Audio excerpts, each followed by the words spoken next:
First off, just want to welcome everybody to our session today. Super excited to be here. Really appreciate your participation. This is a first for InMarket hosting an info session. So you all are the first to experience and get a sneak peek into remote life at InMarket.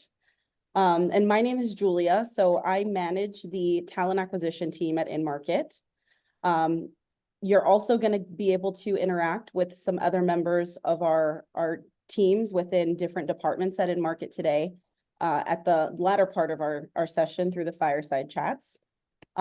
So before we dive into all the fun stuff, I just want to answer a question that some of you may think is a silly question. It's an obvious question. What the heck is InMarket? And trust me, many people who are in our space don't even know the answer to that question. So I want to just provide some clarity there. InMarket essentially is a marketing platform that helps different brands and agencies connect consumers when it matters the most, when they're physically in store. And with our marketing and measurement platform, we're able to help customers drive growth and optimize their advertising spend. So before we dive into the agenda, I do want to just throw in a huge shout out and big thank you to Yeji for making this session possible. Really appreciate your support. And I know some of you are recovering from finals, so kudos and props to you all for getting through that. Congratulations. So I'm gonna move on to the next slide here. Some of the faces you see on this slide, you will probably see in the little Zoom boxes. But the first person I want to introduce is Kirsten Hudson. Kirsten will be my partner in crime, my MC, the co-host for today. So thank you, Kirsten, for joining the session. And then these other lovely faces you see on the slide here are going to be the speakers from InMarket that we're going to have the fireside chats with towards the latter part of the session. So you're going to be able to interact with Crystal Roberts, who's a senior accountant on our finance team. You'll be able to interact with Piyush Deolikar from our engineering team, Courtney Merchant, who's a manager on our campaign insights team, and then last but certainly not least, Tamoor from our graphic design creative team, who's an associate design manager. So thank you to our speakers for participating today. Really excited for the students of Oakland University to get to know a little bit more about you guys today. So for our agenda, we are going to be covering, obviously, tips on remote work, but I do want to kind of dissect that a little bit more. We're going to give you a little sneak peek into what remote work looks like specifically at InMarket, and then we'll provide some tips that are applicable to any organization, and then we'll touch on the pros and some of the challenges that can come with remote work. And last but not least, the importance of, company culture in a remote environment. And then, of course, we'll segue into the fireside chats. So you'll hear directly from our speakers. And don't worry, there will definitely be time for a live Q&A session at the end. So before I move to the next slide, I'm going to ask a quick favor of Yeji. At any point in time, if we look like we're about to go over on time, please interrupt me and let me know so we don't go over. Sounds good. Awesome. All right, so I'm going to hand it over to Kirsten, who's going to walk you through the core values at InMarket. Yeah, so, all of these core values go into everything, with working remotely. So we've got Agile at the front, which is basically the ability to improvise, adapt, and overcome any challenges or obstacles that, may stand in your way during, the workday. Getting stuff done is about not just like appearing busy, but then ensuring that we're constantly moving the needle to just, ensure success. Kaizen is actually the Japanese business philosophy for continuous improvement. So that's something that we definitely strive to continue with. Good peeps, pretty self-explanatory. We like to hire good peeps to, make sure that the culture that we've built up at InMarket continues to strive as much as it has, as well as being data-driven. This is very important. It's an important value to keep at the forefront of what we do to really ensure that we are, staying on top of current trends to better the consumer experience. Thanks, Kirsten. All right, so next, you're going to see on this slide just a few of the programs and the perks that we offer specifically at InMarket to create a really positive and supportive company culture in this remote environment. So the first program that we offer is our work from home reimbursement. I find this perk to be incredibly helpful. Everybody works differently. Their setup, is customized to your preferred way of working. So this reimbursement is offered to all new employees. You have the ability to expense up to $500 for eligible items such as standing desks, double monitors, a wireless mouse, things like that. Anything that you need to be set up for success in your workday. So this is definitely a valued perk at InMarket. The next one is our Agile Development Program. So this is one of my favorites. This program is intended to support professional and personal development. So it is based on tenure, and it essentially covers up to 75% of the cost for things that our employees would like to pursue, such as certifications, courses. In my world, in talent acquisition, it can be utilized to cover entrance fees for networking events, conferences, etc. So it's really entirely up to you what your interests are and how you want to upskill and what you use the funds for. But it's really refreshing and just super appreciated that our senior leadership emphasizes the importance of personal growth and development, which ties back to that core value that Kirsten mentioned, which is Kaizen, continuous improvement. Another program we offer that directly ties to Kaizen is our mentorship program. So ironically enough, we actually just launched the mentorship program this week at InMarket. So I'm super excited to participate. This will be my first year participating as a mentor and a mentee. So anyone can be a mentor or a mentee. And the idea is to share something that you want to learn or something you're looking to gain from another person on a different team, and be able to kind of take best practices and learn different things and apply it to your day-to-day, whether it be personal or professional. So an example of my experience last mentorship cycle, I actually was paired with the director of measurement engineering, and I wasn't sure how I would be able to learn things that I could apply to talent acquisition just based on the initial pairing. And boy, did I completely underestimate the value of that mentorship. It was just a really positive experience for me. I, to this day, send a Slack message to my mentor, Jordan, on a regular basis to check in, give updates. So it also promotes collaboration, gives you the ability to get to know someone on a more personal level. And the next thing you'll see that we have at InMarket is our ERG groups. So the Inclusion Coalition is somewhat of a new group. This is a group that I co-lead with one of our sales executives, Nicole Hammond. And this group really focuses on diversity and inclusion.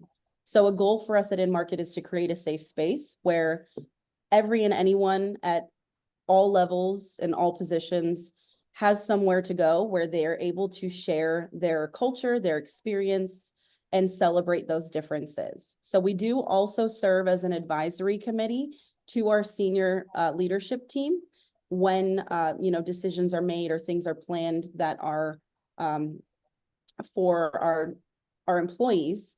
We advise on ways we can be more inclusive. Our Celebrators Culture Club is another group that we have. Kirsten, I believe, is a member of that, as is Piyush. So this is a group where we have more of like a planning session for all of our virtual social events. Company culture is very important. It's the only way you can really create a happy working environment, especially in a remote setting. So we do highlight monthly virtual events throughout the year. We've done events such as company bingo. We've done fitness challenges. I can tell you the folks at InMarket are a very competitive bunch. We have things like a mixology class. We've done cooking challenges. We've had like our InMarket version of Chopped. I don't know if anyone watches that cooking show, but it's just really awesome to be able to see everyone in their element, put the data to the side, and just, enjoy being colleagues. And last but not least is Moments for You, which really focuses on mindfulness. So there are times where the group will get together and do a virtual yoga session, guided meditation, understanding different chakras and things related to health and wellness. So definitely encourage anyone at any company, whether it's in person or virtual, to really get involved in ERG groups. It really helps create a positive work experience, no matter what working dynamic you're in. And then last but not least is Lunch with a Peep. So in a remote setting, you probably think, what does that mean? I can't go, run over to Kava or Chipotle and grab lunch with someone in person, since we're all from different locations. But we wanted to be able to create that opportunity virtually. So Lunch with a Peep is, it gives you the ability to expense up to $20 for lunch, so long as you share that lunch with another coworker over Zoom. So it's more of like a Zoom lunch date, if you will. But it encourages people to get together, share a coffee. Like I said, put that data to the side and, be able to just connect. Kirsten? All right, and these are just some of the tools that we utilize on a day-to-day basis. So just starting off with Greenhouse up there in the upper left. That is essentially our applicant tracking system. So that's what the talent acquisition team uses to, kind of store the candidate profiles and maintain them throughout the hiring process. Slack and Zoom are, of course, our communication channels, used for being able to connect with everyone, and Zoom, of course, for meetings. Asana is one of our project management tools that is utilized throughout a few different teams within the organization. Jira is a technology ticketing system, and then 90 is kind of where we use that to organize and maintain any of our projects and goals that we have set for the quarter and things like that. Awesome. All right. So this section of the presentation is not limited to InMarket. So I want to emphasize that these are just tips that you can utilize to be set up for success in a fully remote environment at any organization. So the first thing, I cannot emphasize this enough, this is probably the most important bullet point, communication. In a remote setting, it is really important to over communicate, since we're not in an office setting where I can walk over to someone's desk, or sometimes properly read body language, things like that. So over communicating in a remote setting is super important, making sure that when someone provides you with an objective, you understand it, there's full alignment. We use, as Kirsten mentioned, Slack, Zoom. That's essentially our lifeline at InMarket. So when there are things that you are not clear on, definitely hop on a Zoom call. Slack offers a feature called Huddle, which allows you to video, but you can also go on face mute. It requires a certain element of trust when you're in a remote setting, because you can't be on Zoom doing projects with your whole team every minute of the day, and I don't think anyone would want that. So when you have that autonomy to work on projects and do things like that, it's really important to stay in close communication with your team, your manager.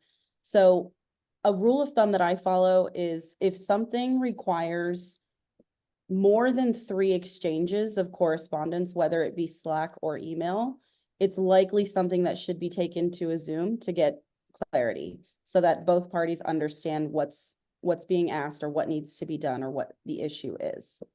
Don't hesitate to keep your camera on. It's important because in a remote setting, if we took all our meetings on face mute, we don't get to see each other's faces. We don't really maintain that sense of collaboration and, community the way we would in an office setting. Now, another thing that I want to emphasize, asking for support is crucial. The worst thing you can possibly do in a remote setting is if you've been given a task or an objective and you don't fully understand it, to just sit in that confusion alone. Always ask questions. There's never a stupid question. They don't exist. It's likely if you've asked the question that somebody else probably has as well. So you don't want to, just sit in that uncertainty. Hop on a Zoom, get on a Slack, loop in your manager for clarity if needed. It's really important, especially, when there are deadlines. Tamoor can certainly speak to heavy deadlines on his team. It's important to check in not only with your manager, but with your team. You might have a lighter work day. Your team member might be drowning in, tasks for the day. If you're able to, be all hands on deck, that's the type of company culture that, you want to be a part of. The next thing that's really important is regular check-ins. So making sure that when you are away from your computer or your phone, whatever device you're using to, conduct your work for the day, making sure that your team knows when you'll be available, when you are away from the laptop. It also affects clients if you don't do those check-ins. If something urgent comes in or a fire needs to be put out, it's important so that your team knows who can respond quickly so that you can, get to a solution as soon as possible. Breaks are very important. So, there's this thing called burnout that everybody's afraid of and no one wants to experience, but it's very real. So you don't want to be that person that goes 8 hours a day without taking a water break, a bathroom break, a snack break. I mentioned my Frenchie earlier on in the call. If I didn't take breaks, he would be a very unhappy puppy because I wouldn't have time to take him out for a walk. So just making sure you're communicating those breaks to your team and to your manager.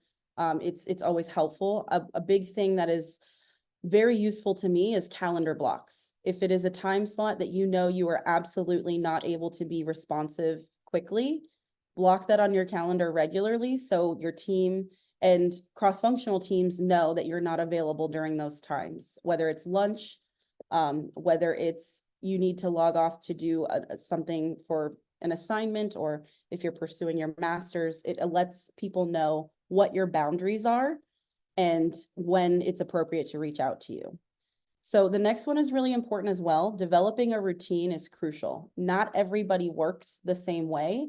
Not everybody has the same hobbies, interests, personal life schedule.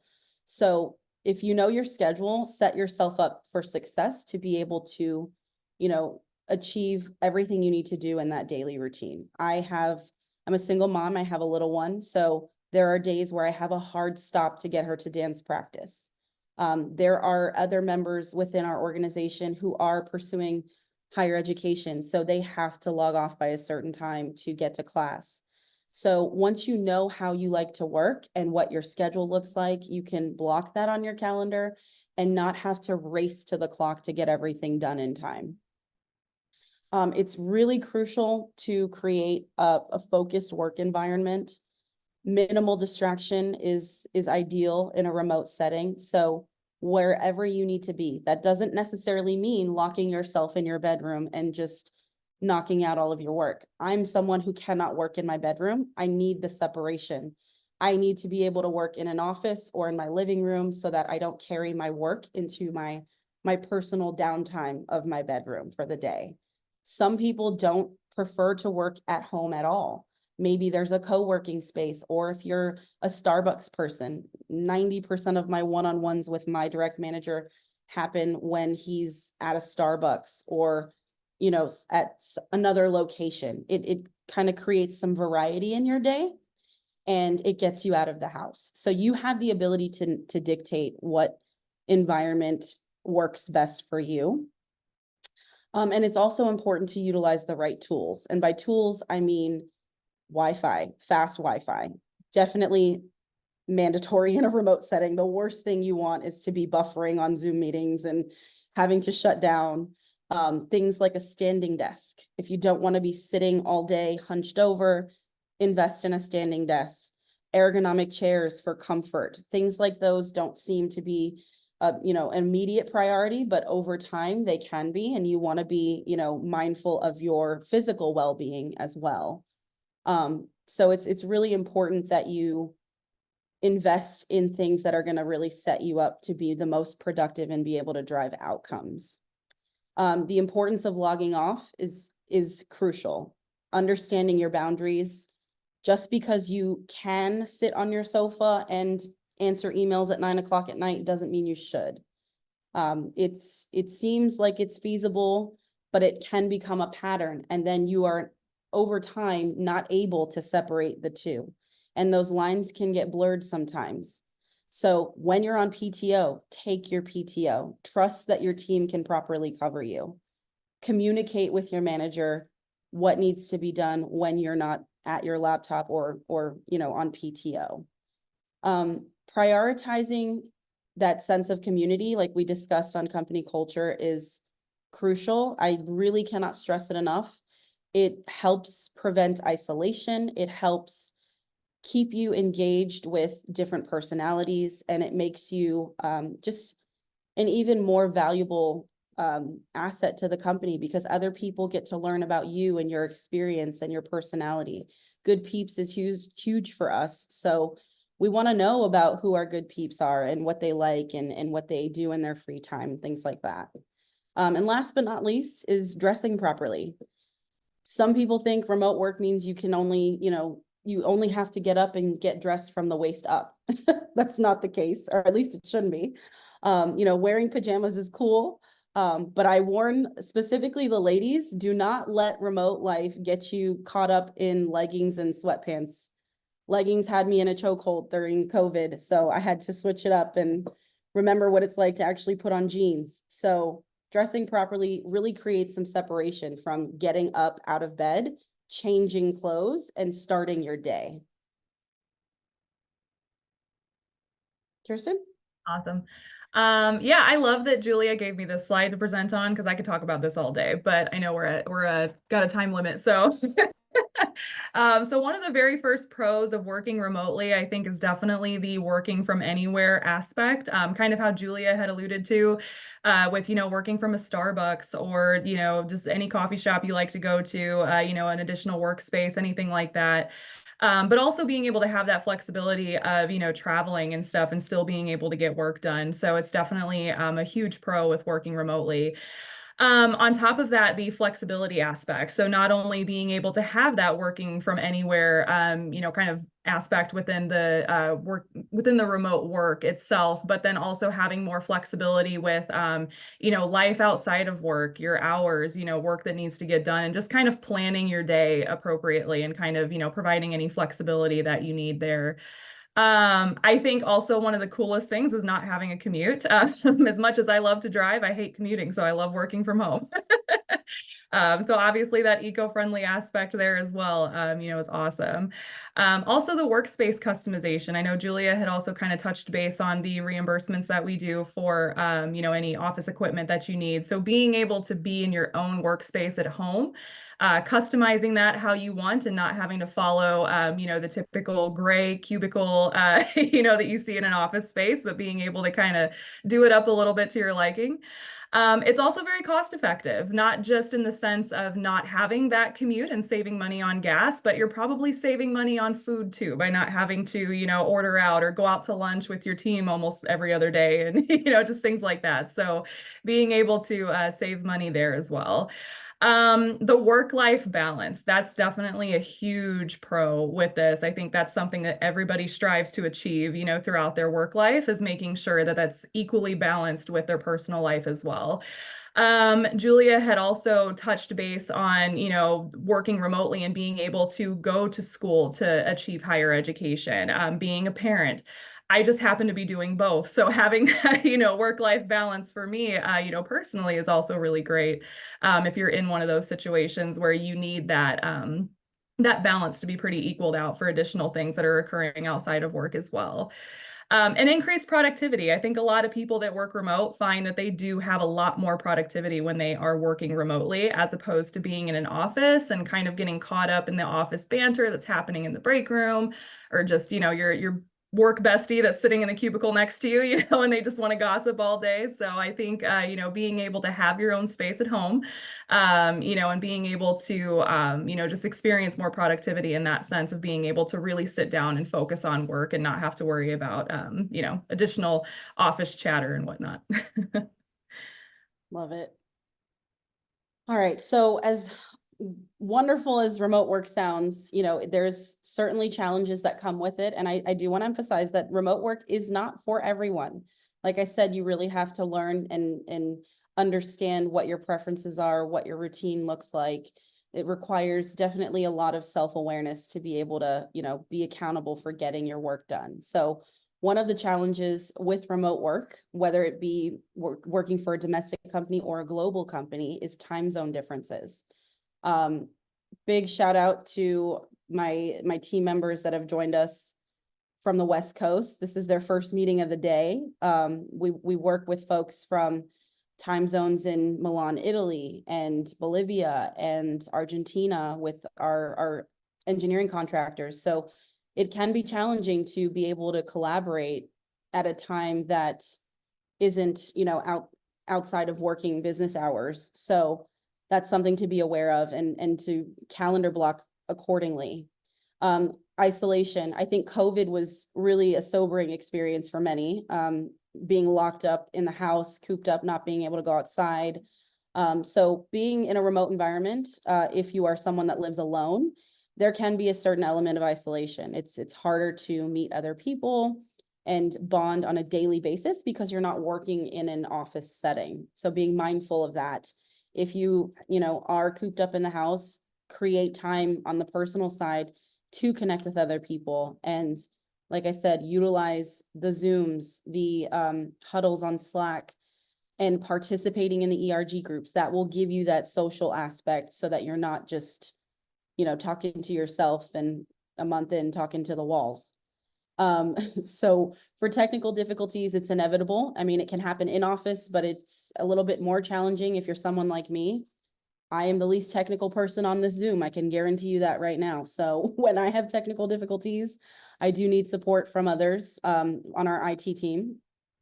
And so you have to be ready to, navigate any technical difficulties that do come your way in a remote setting. Work-life boundaries, we talked about those getting blurred. So the importance of setting those boundaries, keeping to your routine, time management, so that you don't experience burnout, because it does happen.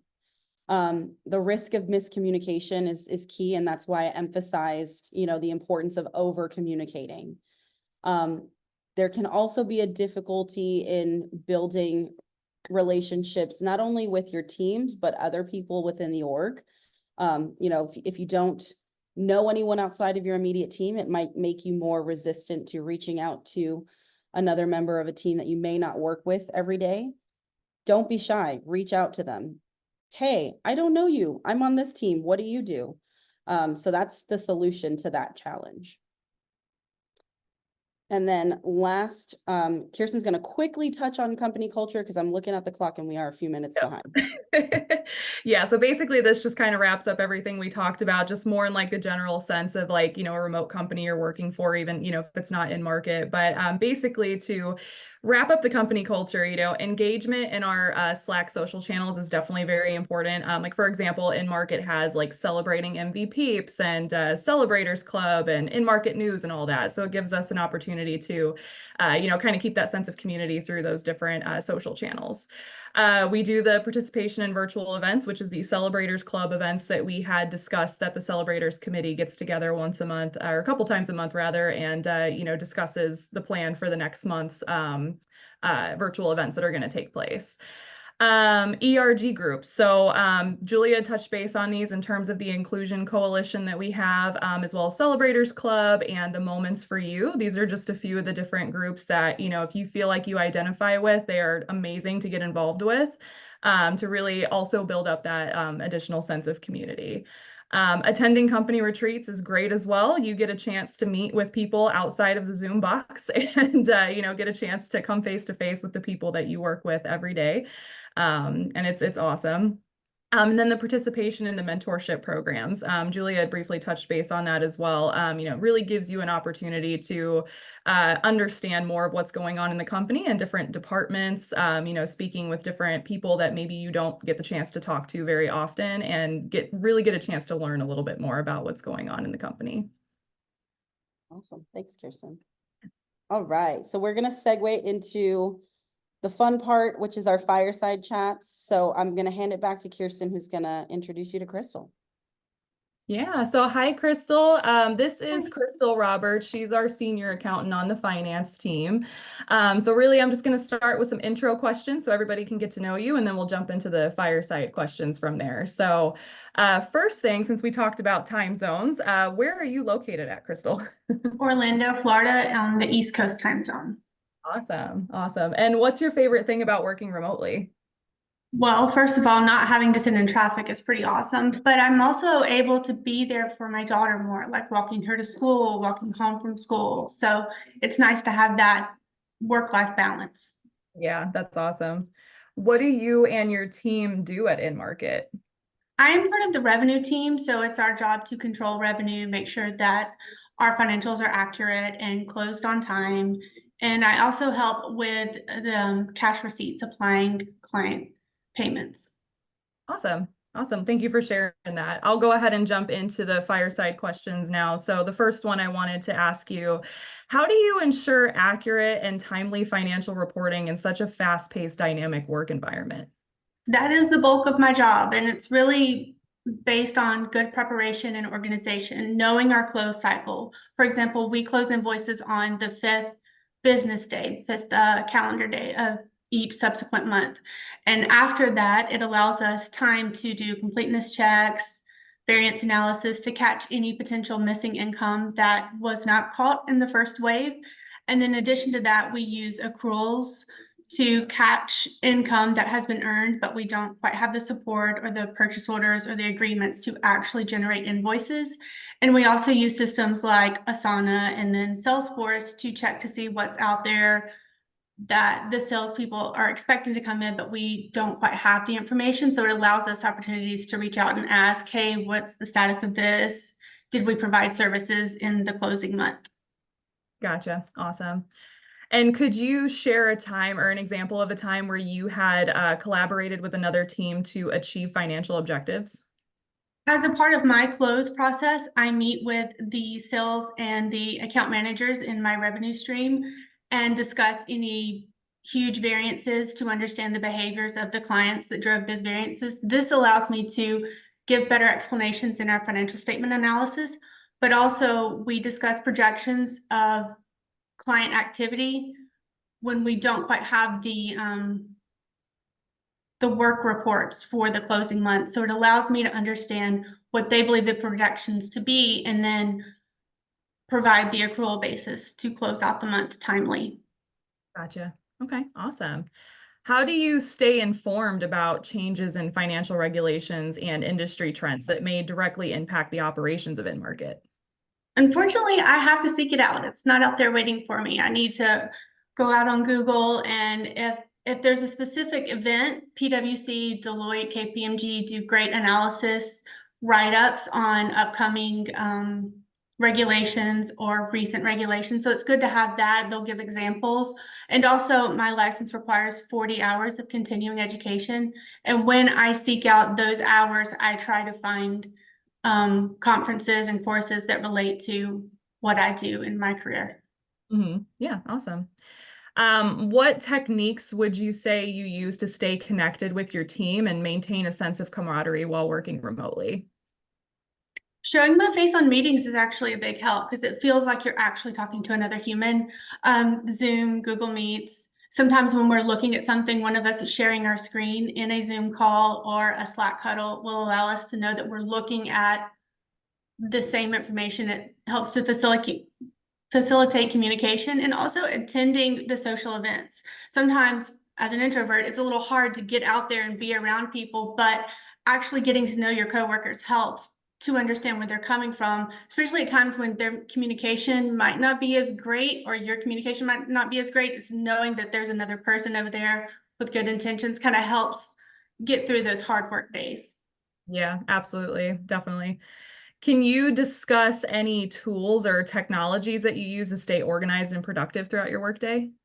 A lot of the same things that Julia mentioned earlier, having a designated workspace, prioritizing fast internet for home because it is what I need to do my job.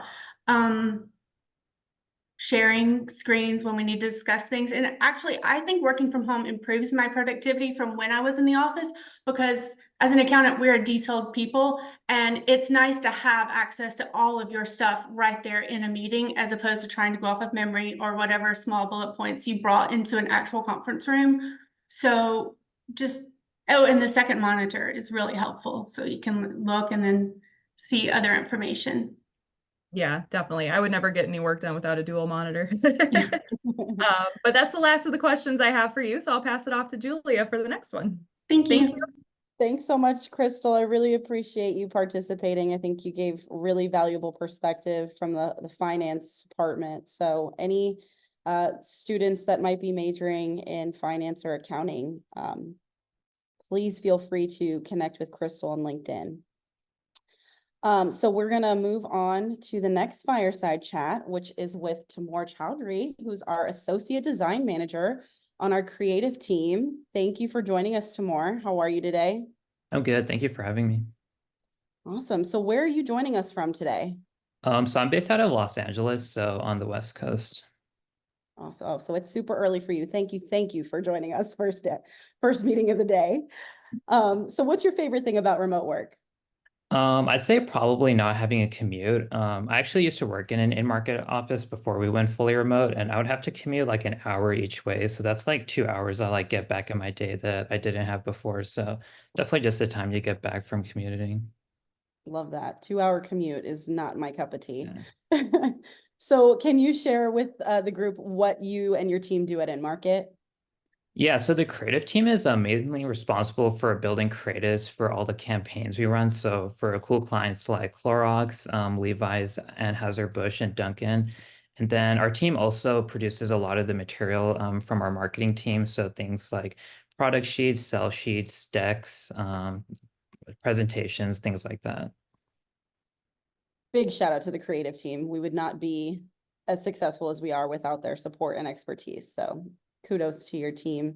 But Tamoor, can you share a time where your experience designing for a digital advertising platform, and how it differs from designing for other mediums? Yeah, so I've been designing for a digital ad platform for quite a few years now. I'd say the biggest differentiating factor is just like the possibilities you have in the digital space, and especially with digital advertising. So things like video animation and interaction, especially, that's like the main differentiating thing you have in digital advertising versus things like social media. So it means you have a lot of tools you can leverage to like help bring a client's vision to life. And then I'd say the second main difference is that you can really measure the success of a design in digital advertising. So things like likes or clicks or like how often something was shared, you really have like a cohesive feedback loop and you can really tell if something worked or didn't work. Love that. The future is digital. No, I'm just kidding. How do you balance creativity with meeting the technical requirements and constraints of different ad formats and platforms? So yeah, working with different platforms and ad sizes especially can be challenging, especially when you're working with clients. You're often given just one set of directions and kind of expected to apply that to a multitude of different creative sizes and formats, some really big, some really small. So I kind of view it as an opportunity to be creative, like kind of take those requirements, constraints, and view that as a way for me to like be creative and how can I effectively convey what the client wants in like maybe a smaller space or a shorter amount of time? How can I take this large amount of information and convey it and condense it down into something just as meaningful or even more impactful? Love that. So how do you stay up to date on design trends and best practices, specifically in digital advertising, and then apply your knowledge to your work? I'd say the biggest thing for me is I like to follow a lot of designers on Instagram and also like different brand accounts. Like the Adobe account is really cool because they'll share what cool designers are really doing. They'll share new features on their platform. They'll share like upcoming features or even how to like do things you might have not known how to do in a tool like Photoshop. So I'd say that's like the biggest thing for me. And a lot of times I'm able to take those things and apply to ads because we use Adobe here at work at InMarket. Awesome. So if you could offer advice to your younger self in the early stages of your career in design, what advice would you give yourself? I'd say the biggest thing is like just design for fun, not just as a way to practice, but just like a way to express yourself and like really like learn and practice your abilities. A lot of times in design, sometimes you'll come across projects that you might not be that enthusiastic about. So kind of like designing just for fun in your free time, like really allows you to show what your capabilities are, what you're really passionate about, and really focus on like a certain aspect of design that you really love. And I'd say also just like don't be afraid to go for those opportunities or like apply for those jobs. The self-doubt and imposter syndrome are like really common in the design field. And the reality is every designer has gone through it at some point, and every single designer got to where they were by just like practicing, doing, and like failing, and trying again and learning through those failures and eventually succeeding. Oh, I love that. Such good advice. Thank you so much, Tamoor. This was awesome. Thank you, We're gonna Julia. move into the session with Piyush. So Kirsten's going to take over. Yeah, awesome. Hi, Piyush. How you doing? Hey, good. How are you? Doing good. Well, really glad you were able to join us for this today. Piyush is our team lead of engineering and ad ops. So just like before with Crystal and Tamoor, I'm going to start off with some intro questions. So first of all, where are you located at? So I'm in Los Angeles, California, Awesome. West Coast. Yeah. And what's your favorite thing about working remote? So yeah, definitely like I would like double Tamoor because like I also worked in office like Culver City, and it used to take me an hour like one way. So 2 hours like I'm saving and I can be productive in those 2 hours. So not able to commute is like a big deal for me. 100%. Yeah, I agree. What do you and your team do at InMarket? So like as you can see, like it says like ad ops engineering. So we have a ad operations team who is like responsible for setting up the campaign and making sure all the campaigns are shown to the correct people. So we build engineering platform or software platform for those team and make sure those platform or softwares are working as expected. Awesome.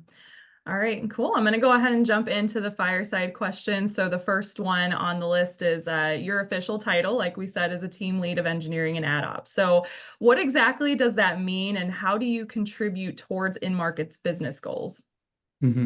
Yeah, so as a team lead, I'm responsible for like the air traffic control, what we call in our team. So what that means is like I have to make sure that like there should not be any conflict of interest while working. Conflict of interest will be like if there are multiple things that we want to work on, so I should prioritize those things so that like because like everyone can work on only one task at a time. So the prioritization really helps because like everyone knows what exactly they have to work on, and once that is complete, then they know okay what is the second thing they have to focus on. So that's like one thing I do. Another thing that I do is like if there is a team member who needs help, then I like direct that team member to the correct person who can help. Then again, like if there is like another team which needs our help, or like our team requires some help from another team, so I'm like the communicator between the two teams, or you can say facilitator between like two teams who make sure that the communication is like going well. And if there is like any miscommunication happening, or someone needs help with like any other team or within the team, so I'm the person like who people reach out, and then I navigate them to the correct person. Awesome. And so the most important thing that we do and that helps us generate revenue is like making sure the campaigns that we are setting up or AdOps is setting up, we make sure those campaigns are pushed correctly and are shown to the correct people. Because if the advertisement are not shown correctly, then we can't charge our clients for those advertisements. So that's like our major goal, that making sure the campaigns are running and advertisement are shown to correct people. Gotcha. Awesome.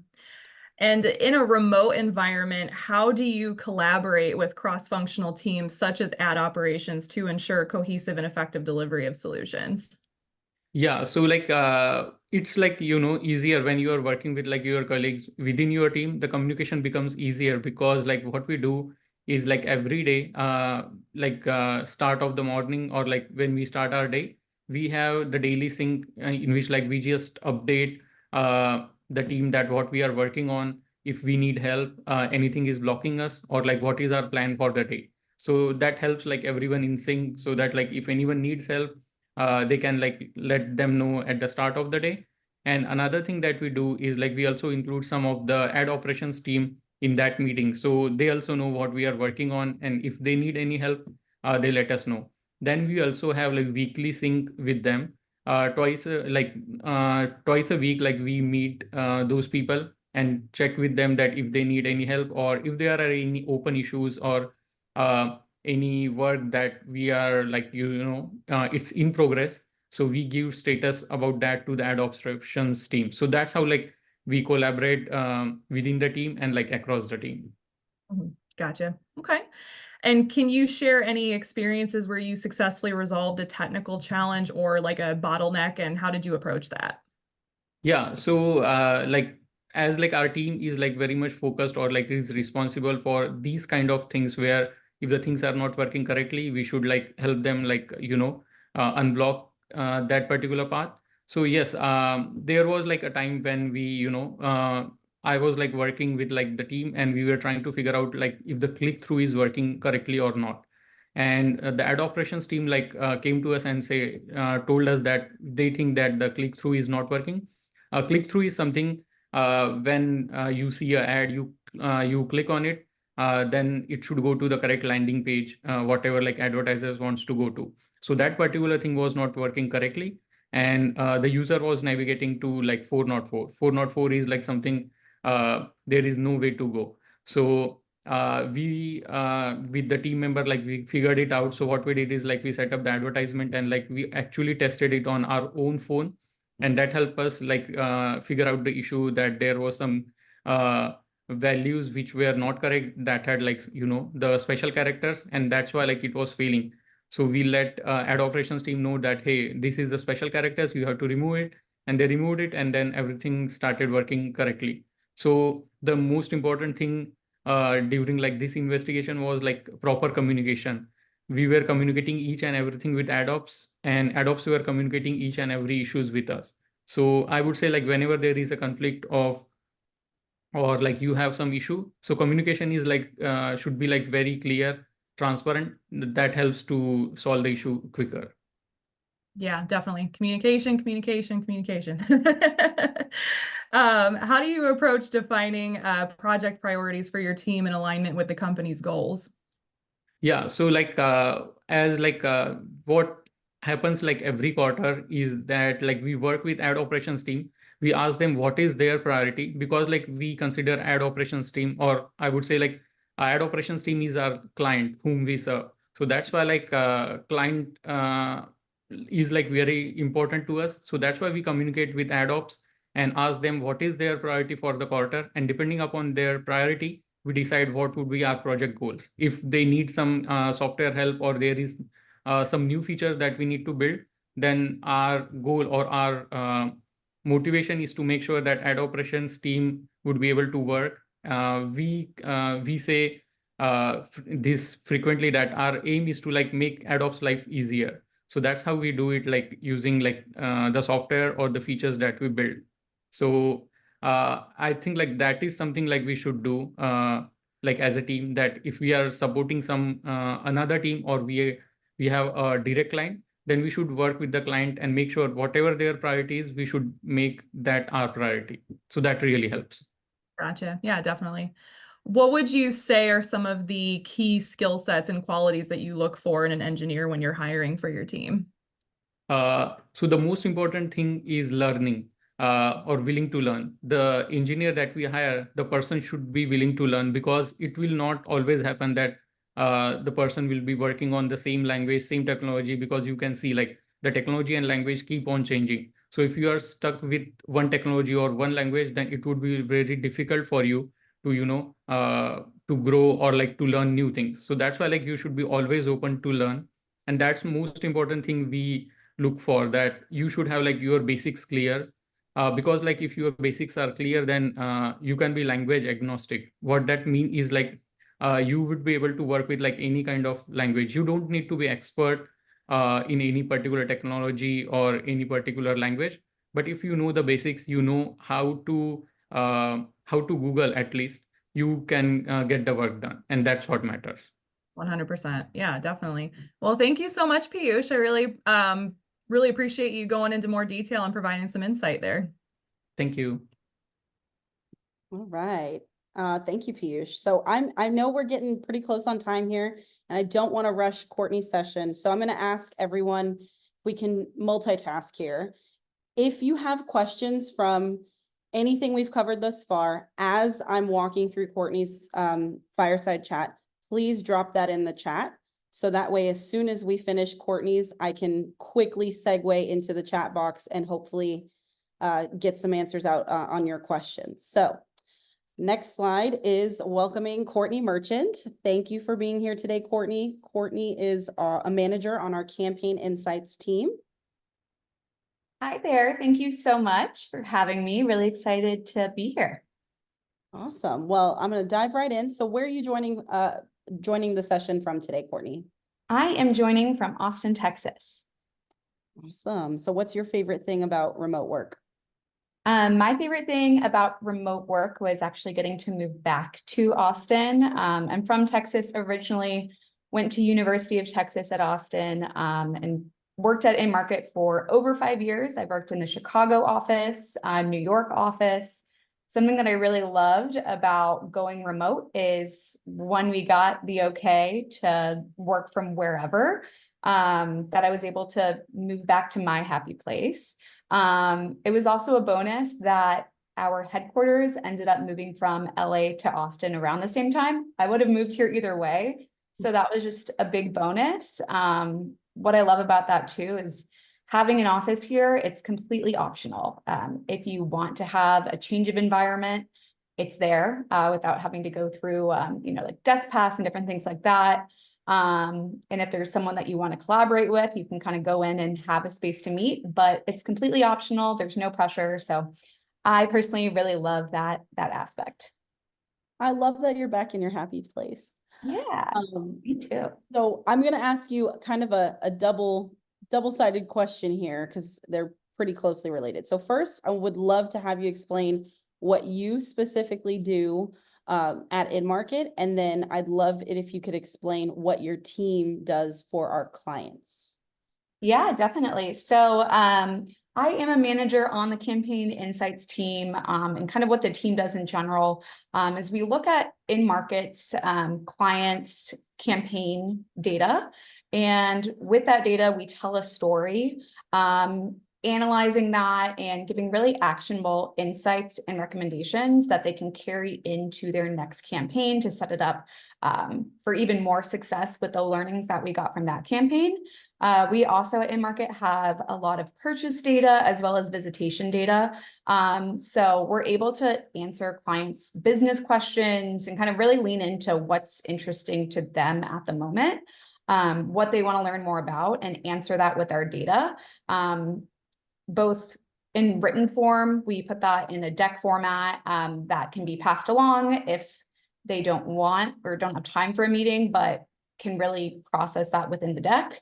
And then we also, more often than not, present those in meetings as well. So my role on that team is managing the Campaign Insights managers that are kind of heading up those specific parts. And then I personally, in addition to managing their schedules and helping and mentoring there, I put together quarterly business reviews that answer those really kind of bigger questions on a larger level across multiple campaigns and quarters. Awesome. Love that. So can you walk me through your process for analyzing the post-campaign data and extracting those actionable insights? Yes. So my process and kind of what I recommend as a process is step one, getting as much context as possible. A lot of that context, kind of like the bones of the campaign, the general setup, the technical pieces, a lot of that will be in our project management tool that was noted earlier. That's called Asana. Something that I always encourage the team to do and that I always do is then chat with our sales reps offline, set up a Zoom call. It doesn't have to be long, anywhere from 10, 20, at most 30 minutes to really kind of get that context that goes beyond what we're seeing in Asana. Getting our sales reps are the closest point of contact to that client and to that account. So from them getting the historical context on the account, the relationship, it gives us a better idea of who our audience is and what they're interested in learning. And then just more details on the campaign objective. So what that campaign was trying to achieve. And Asana, we might see, campaign was trying to drive sales. That's great. But on top of that, getting more information behind, why are sales down in the category? Are they struggling? Are they doing great? They want to build on that success. They can also kind of give us more information on who they think their consumer is, what they're trying to learn more about them, what we can tell them. So there's a whole lot of different angles that we can take that in, but just kind of having the specific campaign context as well as the historical account context is really going to guide where you take the story. Step two for me is just diving into the data, starting to look at the data, looking for trends, looking for themes. And then step three, combining what we're seeing in the data with the context. Sometimes there's a lot of different insights or recommendations that you can give off of any, set of data. It can be a little subjective in that way. So it really takes that critical thinking of that context to determine what is going to tell the best story, what's going to resonate most and best answer all of their questions. Awesome. So what metrics do you prioritize when evaluating the success of a campaign? And then how do you determine which metrics are going to be the most relevant for a specific campaign? Yeah, so that's a great question. And that is going to typically depend on a lot of different factors. So usually the metrics of success are going to be determined by the client from the onset before we get this campaign set up and kind of rolling into motion. And it's going to be completely based on what the campaign objectives are, what they're trying to achieve. So from there, the client is going to set their KPIs or key performance indicators and their goal or benchmark performance against those metrics. And that can really vary too. Different objectives can be based on if they're trying to grow awareness. If that's the case, they might want to look to have some ad engagement metrics as those key metrics. If they're looking to change brand perceptions, we can do a brand lift study with one of our third-party partners. Same with sales lift. If they're looking to increase sales, we can activate a sales lift study. If they're looking to drive consumers to certain locations, we can do InMarket actually has our own foot traffic lift measurement solution. So that's an option as well. There's a whole host of just different ways that we can take it. That's just kind of all based on what the client is trying to achieve with the campaign. Another factor that also impacts this is the type of creative that they use. So if the overall goal is for awareness, but they have two different types of creative, a video creative is you're gonna want people to watch that video, watch it to completion. Whereas with just a banner ad on your phone, you're gonna want to have people click on that, learn more and whatnot. So those are the kind of areas that I recommend looking into. Awesome. Thank you. So I know we're at time. I'm going to finish it off with one quick question, Courtney. So I apologize for not getting through all the questions we outlined, but how do you maintain communication and collaboration with your team, but clients as well, working remotely? Yeah, so great question. using a lot of the tools outlined earlier. For the team, Slack is a really huge resource. A direct Slack message kind of for quick questions. If it then, like you said before, if there's 3 or more, then we'll hop on a huddle or schedule a Zoom. We also have team Slack channels for general announcements, larger questions that you kind of want to survey the group on, updates. We communicate with clients over email. That's where we send the report, answer questions. We present to them on Zoom calls. If they have any questions that kind of are ongoing, we'll take that back to Zoom as well. And then Asana is a really great tool that we typically use to collaborate with other teams that set up the campaign, like Tamoor's team on design, account management, and ad operations. Awesome. Thank you so much, Courtney. Of course. Thank you to everyone that has participated in the fireside chat, and Kirsten, huge thank you to you, and thank you to the students. We would not be here if it were not for you. So I hope you found the content that we shared with you valuable today. We really wanted to highlight not only how to be successful in a remote environment, but what that actually looks like in an ad tech company. There are 2 questions in the chat. I'm happy to cover them, Yeji, if we have a minute or 2. Yes, absolutely. Perfect. So Mohammed, thank you for your question, Mohammed. We are, I believe, recording this session. So Yeji, can you let Mohammed know how they would be able to access this recording? Yeah, so I will be sharing out the recording to everybody who registered, and will also go onto our website. Yeah. Awesome. Thank you. And Chris, thank you for your question. It looks like you are much closer to the end of your career versus the beginning. Does anyone have any suggestions for a technical person who isn't a relatively recent college graduate? What are potential complications associated with working for a company which is based in a different state and potentially quite far away? So I think you're looking for perspective from a technical person. I'm going to tag Piyush in. Do you want to give some of your perspective coming from an engineering background?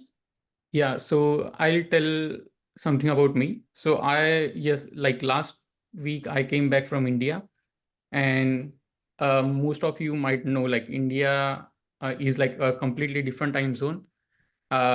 And the time difference is like 12.5 hours. But still, when I was in India, I was still working, and like it went really well.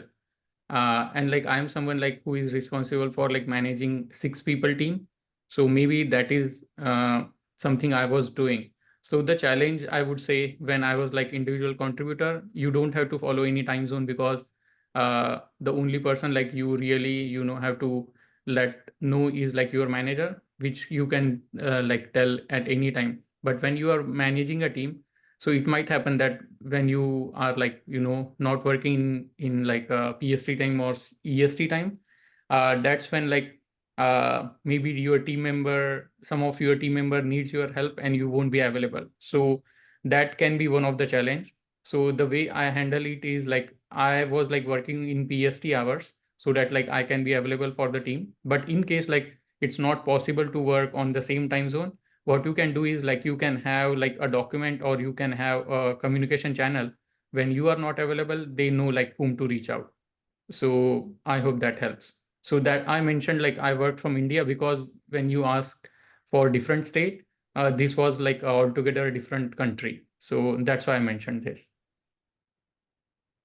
And I'll piggyback off of Piyush. I think that the tips we provided for being set up for success in a remote environment are applicable to someone in early stages of their career, but also someone who's 10 plus years in. I definitely, it's taken me some time to really adapt to the routine and the best practices that I have today. So had I had someone to give me these tips when I initially started, I probably would have been a little bit better with organization and time management, and definitely setting clearer boundaries with my, just my calendar and my availability. Mike, thank you for your question. This is a great one. Are interviews for remote jobs also online? What was the interview process like for some of you? So I can answer this as far as what the remote interview process looks like at InMarket today. But as you heard from Courtney, who's got a 5+ year tenure at InMarket, I'm definitely defer to her to walk you through what her experience was like. So the default interview plan we usually go with today at InMarket is a preliminary phone screen with my team, which would be either myself, Kirsten, or another colleague on our team, Brian Ray. It's usually about 30 minutes where we go over your career progression, we go over your academic experience, and then we'll walk through the criteria of the actual role you've applied for. We'll give you details on the position so you know what you're stepping into, and then we'll cover logistics. From there, we usually have you meet with a hiring manager. That's really to tackle some of the more high-level technical questions. Once you've met with a hiring manager, there are some departments that do call for a technical assessment. For example, if you're in engineering, or believe it or not, we do have a technical assessment for the data insights team, which works very closely with Courtney's team to assess your SQL knowledge. So if it's needed, we have a technical assessment, then we do a peer interview. The peer interview is usually with someone who's on the immediate team or someone who you'd work cross-functionally with. And then the last interview is an executive interview, which is really an opportunity for someone from our senior leadership team to give you a little bit of insight on the long-term vision for InMarket and how that particular role you've applied for contributes to that vision. So that's what it looks like currently today. All of the hiring manager, peer, and executive interviews do take place over Zoom. But Courtney, I'll defer to you to share what your experience was like interviewing at InMarket.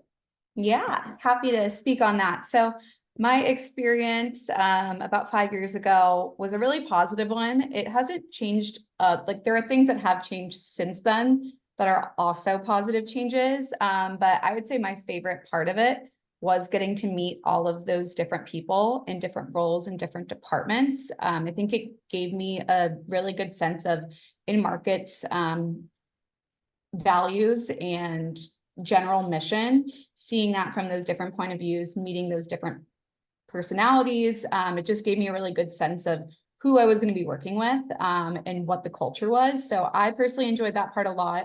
Trying to think. Some of them, yeah, will be on, now they're all on Zoom. I had one in person back then.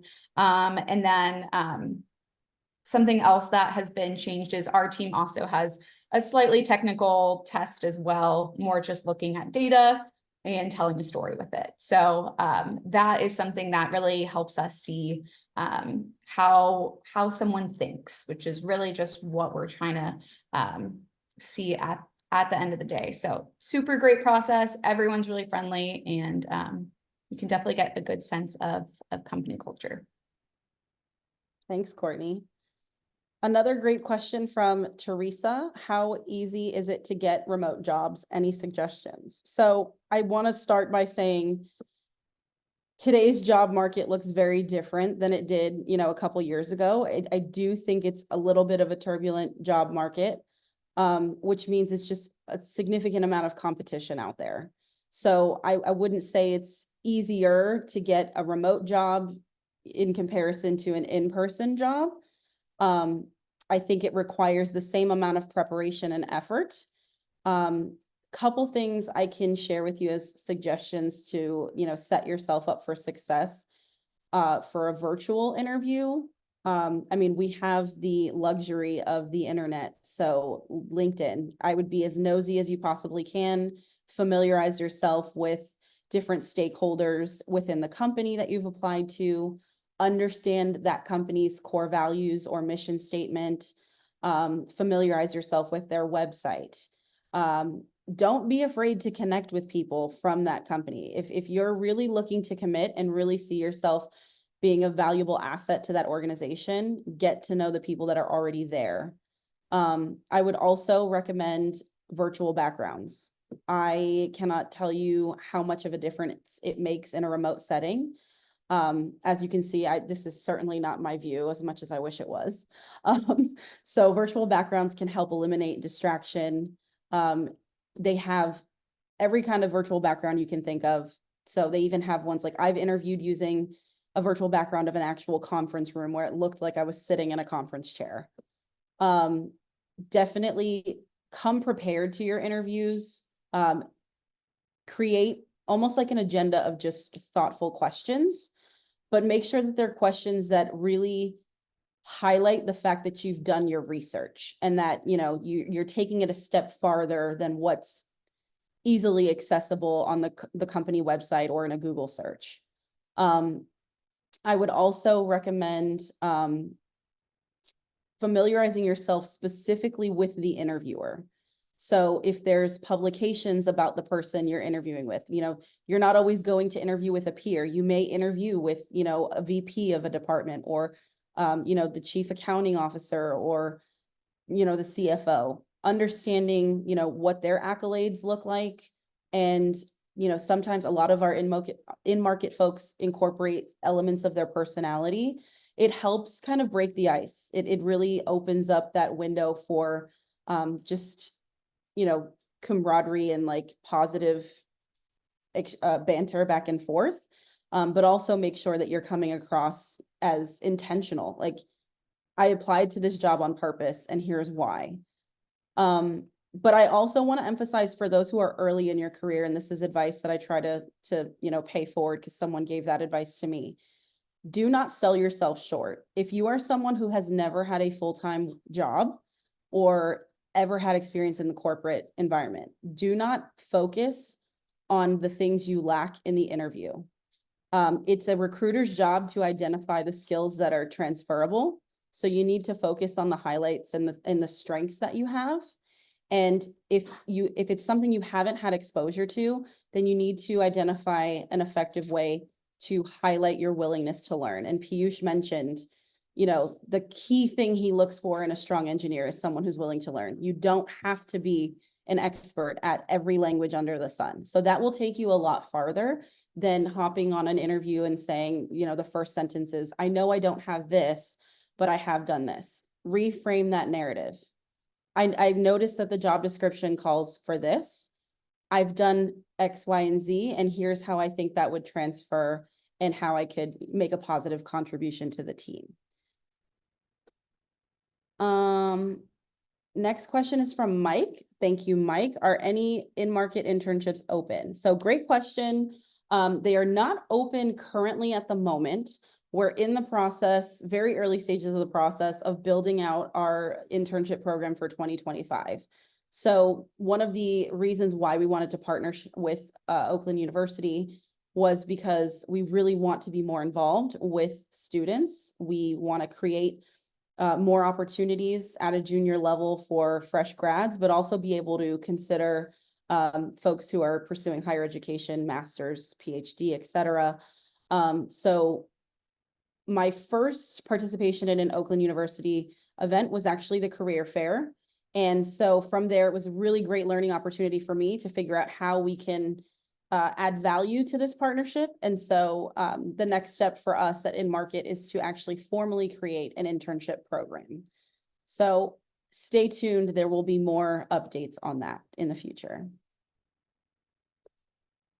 And please don't feel like you have to, put all your questions in the chat. I mean, you can shout them out now if you'd like. You're not limited to the chat.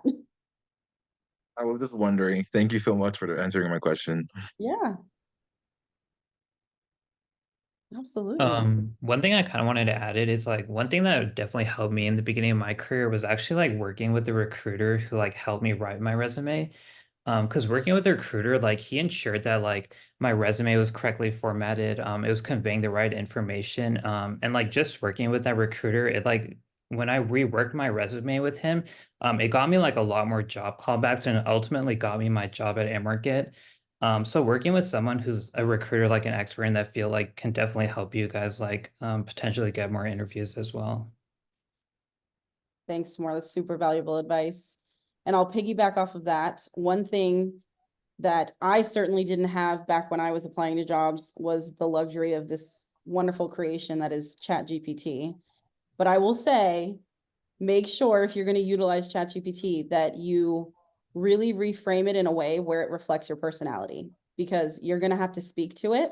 And if it comes across as a robot, wrote it, you need to find a way to make that, sound like you and, really reflect how you represent yourself and carry yourself in the interview. I love that. And I'll add on that Oakland University students have access to Big Interview, which is an AI tool where they can scan resumes and get like industry feedback on how they can improve to help their resumes stand out. And they can also practice interviews, do mock interviews with an AI tool, and they'll point out things that, human eye cannot really necessarily point out, like how many or like how is your lighting in the background, and all of that. I think it applies to, a remote work environment too, and helps them prepare for that kind of interview. I love that. I was blown away. I had the privilege of being at Oakland University for the first time in person, and I was blown away by the program and the resources that you all have access to. I feel like I need a refund on college because I certainly did not have those resources in a department like that. So you are so fortunate to have, the Career Center the way that you do, and support from people like Yeji. So I'm really just in full admiration of your program. Well, thank you so much. And we can do this because we have, partners like you. And I know we met like maybe at the career fair at the end of maybe you saw like 50 or 60 students at the career fair. And I just walked up and asked, Julia about what do you do? And, how does this 100% remote work environment work out? And, we just kind of organically started talking, and we just continued that discussion. And here we are right now. And I love the valuable tips and insights that you all gave us today. I think there's something about remote work environment that's still very mystified.